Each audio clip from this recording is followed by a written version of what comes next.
Good morning, good afternoon, good evening. This is John Michael at Context is Everything Media Network. You're listening to the new original idea, Autumn Whiskey, soon to be released on all platforms.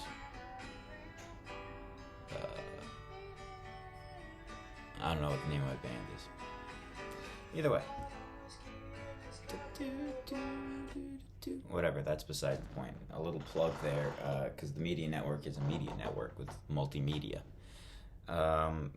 Ambient Classroom, I know this is very awkward. That was an awkward plug, wasn't it?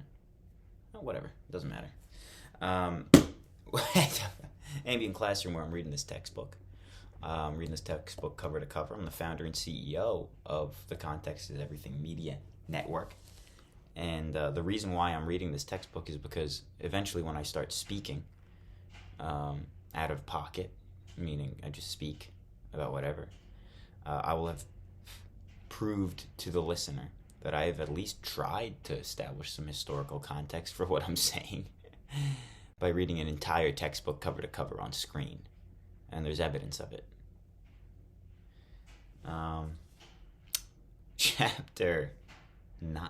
Chapter 8, Section 4. So we are in medieval Europe, early Middle Ages. Section 4, economic expansion and change. And I've just realized I didn't put the lights on for the screening here. So how about I put the whiskey back on, the Autumn Whiskey song while I do that? A little bit more of a shameless plug. It's my platform. I can do whatever the heck I want. I don't know what the lyrics are for the song yet. I'm just mumbling.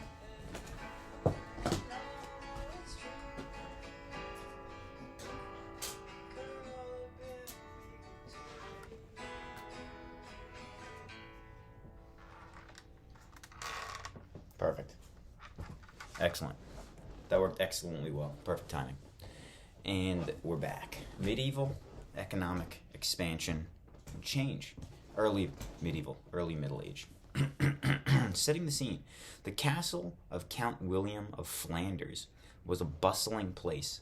Hundreds of people lived and worked there, from nobles to servants. Such a large castle had many needs, and people came from near and far to supply them. There began to throng before the gate near the castle bridge traders and merchants selling costly goods, wrote one medieval chronicler. After that, other merchants came to build inns where visitors could eat and sleep, and the houses so increased that there grew up a town. There grew up a town. The appearance of new towns was a symbol of Europe's economic recovery.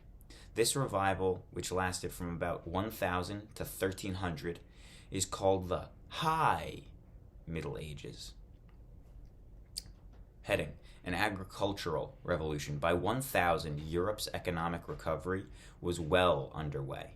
It had begun in the countryside, where peasants adapted new farming technologies that made their fields more productive.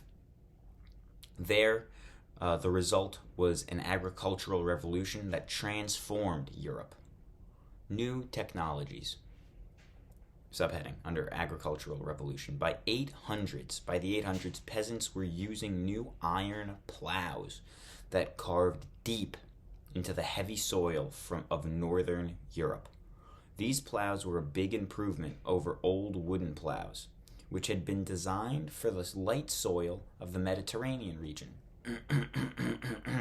Also, a new kind of harness allowed peasants to use horses rather than oxen to pull the plows, because faster moving horses could plow more land in a day than could oxen. Peasants were able to enlarge their fields and plant more crops. A peasant might look up and see another new device, a windmill, turning slowly against the sky. There were no fast-moving streams to turn the watermill. There were no fast-moving streams to turn a watermill. The power of the wind had been harnessed to grind the peasants' grain into flour. Imagine the first time you saw one of those behemoths skyrocketing over your expansive, beautiful, idyllic home. Expanding production, subheading under an agricultural revolution. Double R Diner, approved. A nice gift that I got from a coworker at Starbucks. Expanding production. Other changes brought still more land into use. Feudal lords who wanted to boost their incomes pushed peasants to clear forests, drain swamps, and reclaim wasteland for farming and grazing. Peasants also adapted the 3-field system. They planted one field with grain, the second with legumes, such as peas and beans, and they left the third fallow, or unplanted. The legumes restored soil fertility while adding variety to the peasant's diet. Unlike the old 2-field system, the new method left only a third of the land unplanted. I feel like we don't do any of these sorts of reasonable agricultural systems anymore. I feel like we do 1-field system, which is the size of an entire state with corn. All these improvements let farmers produce more food, but I'm not sure about that. I'm just saying that because that's what I hear. All these improvements let farmers produce more food, with more food available. The population grew, but between 1000 and 1300, the population of Europe doubled. High Middle Ages, that'll do it to you. Between 1000 and 1300 AD, the European population doubled. That's why they call it the High Middle Ages. I think so. That's a nice Java swirl, if you ask me.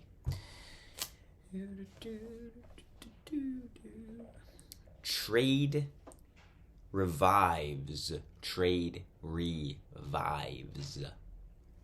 Heading. Europe's growing population needed goods that were not available on the manor. Peasants needed iron to farm tools. Wealthy nobles wanted fine wool, furs, and spices from Asia. As foreign invasions and feudal warfare declined, traders crisscrossed Europe to meet the growing demand for goods. New trade routes. Enterprising traders formed merchant companies that traveled in armed caravans for safety. They followed regular trade routes.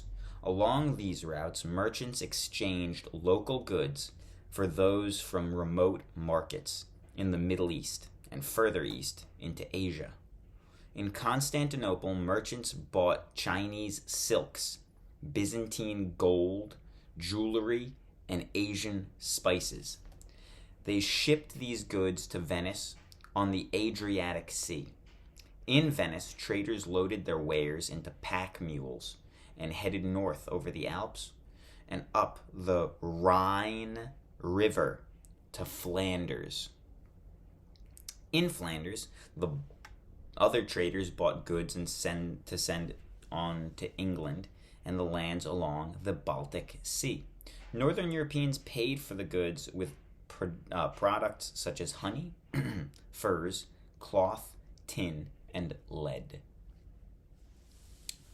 Trade fairs. At first, traders and their customers did business at local trade fairs.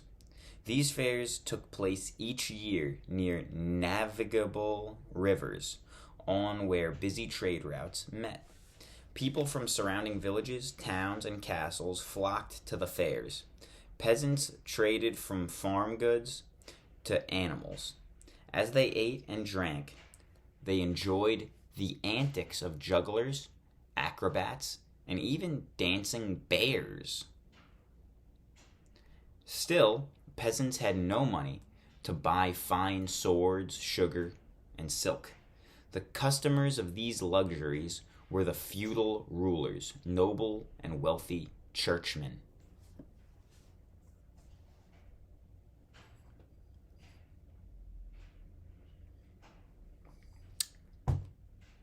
New towns, subheading under trade revives. New towns, trade fairs closed in the autumn when the weather made roads impassable. Merchants might wait out the winter months near a castle or in a town with a bishop's palace. These settlements attracted artisans who made goods that the merchants could sell. Slowly, these small centers of trade and handicraft developed into the first real medieval cities. Some boasted populations of 10,000, and a few topped 100,000. Europe had not seen towns of this size since Roman times. The richest cities grew up in northern Italy and Flanders, the two ends of the profitable north-south trade route. Both areas were centers of wool trade and had prosperous textile industries. To protect their interests, the merchants who set up a new town would ask the local lord, or if possible, the king himself, for a charter. This written document set out the rights and privileges of a town. In return, merchants paid the lord or the king a large sum of money, a yearly fee, or both. Although charters varied from place to place, they almost always granted townspeople the right to choose their own leaders and control their own affairs. Most charters also had a clause popular with runaway serfs. They declared that anyone who lived in the town for a year and a day was free. Town air makes you free, is the quote. Was the most common medieval saying. Okay, so what did they say? Most charters also had a clause popular with runaway serfs that declared that anyone who lived in a town for a year and a day was free. Town air makes you free. This is a common medieval saying. Okay, so if you ran away and you stayed in a town and you settled there for a year and a day, you're good. You're free. You made it. I guess a year and less than a day, or less than a year, and they knew that you ran away or something. Somebody asked for you to come back as the peasant serf, then you'd have to go. I guess that's the implication there. I don't know. No more detail. New heading: a commercial revolution. As trade revived, money reappeared, which in turn led to more changes. Merchants, for example, needed money to buy goods so they could borrow from moneylenders. In time, their needs for capital or money for investment spurred the growth of banking houses. Subheading New Business Practices. To meet the needs of the changing economy, Europeans developed new ways of doing business. For example, many merchants joined together in an organization known as a partnership. Under this setup, a group of merchants pooled their funds to finance a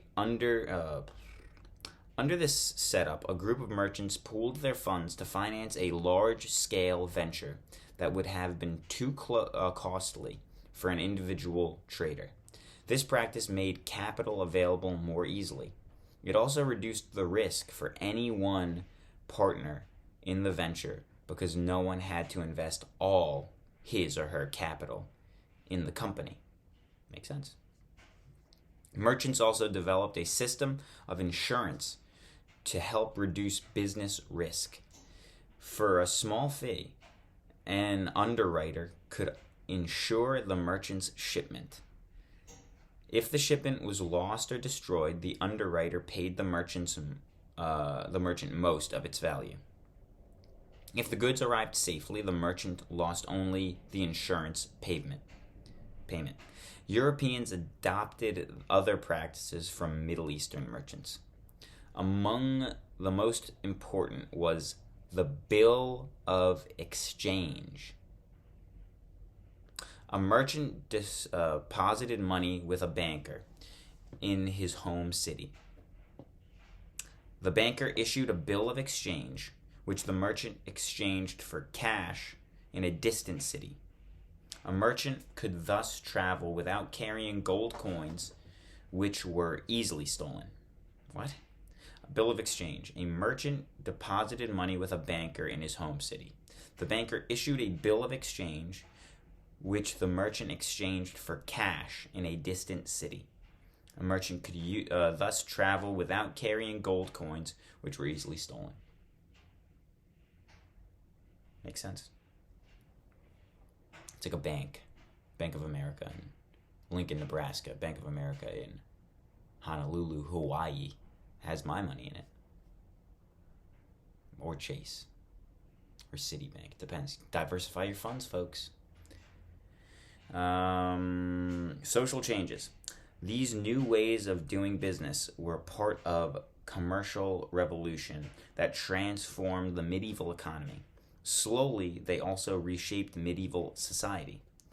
For example, the use of money undermined serfdom.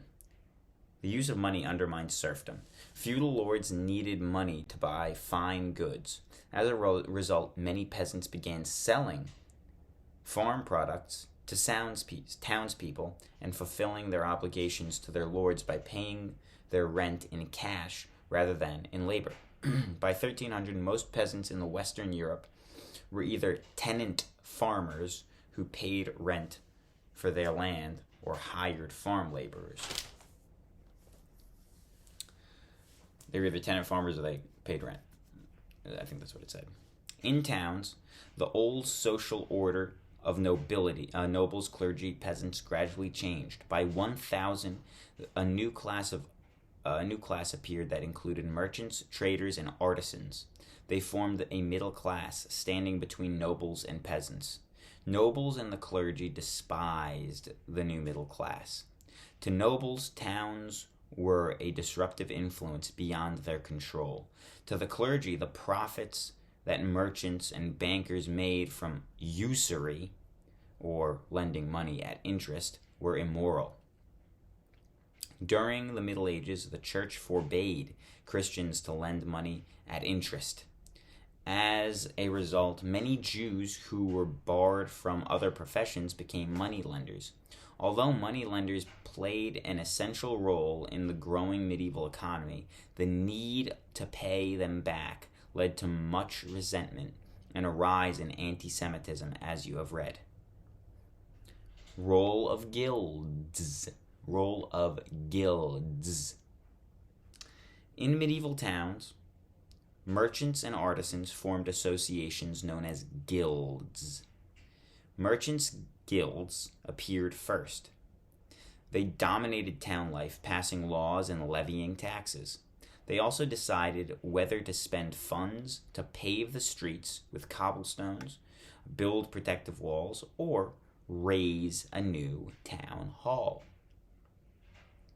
In time, artisans came to resent the powerful merchants.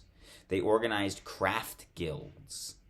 Each guild represented workers in one occupation, such as weavers, bakers, brewers, and goldsmiths.